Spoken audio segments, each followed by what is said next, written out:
Welcome. In our last video, we did that garlic chili sauce shrimp. But for those of you that don't like spicy food, we're going to do the garlic version today. All right, let's see how we make this super quick shrimp dish.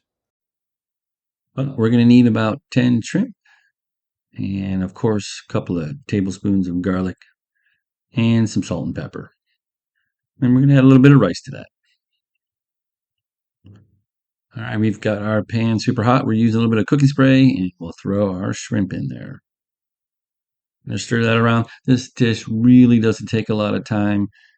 Depending on the size of your shrimp, maybe 3 to 4 minutes. We're going to add some salt and pepper there. Start stirring it around. You can't smell that now, but it was smelling really good at the time. All right, we're going to give it a few more tosses here. We want to make sure we get every shrimp on each side and try to get some char going on it.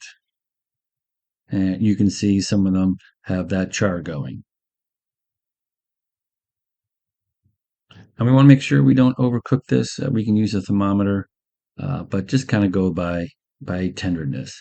Now we just threw in all that garlic. That's a lot of garlic. We want to make sure that we don't burn it.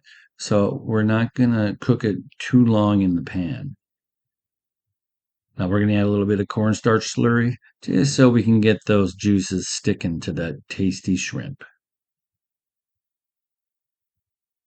Ooh, looking really good. All right, little acrobatics there on the spatula.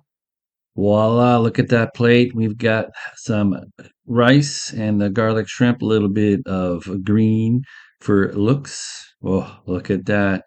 Really tasty. Can't wait to dig in. All right, well, that's it for that dish. Now you've got two kinds of shrimp now. You've got the garlic chili sauce one, the spicy, and then you've got the regular garlic. So pick your choice. Really good, tasty options. All right, well, if you like what you see, like and subscribe, and we'll see you a little bit lighter and a little bit healthier.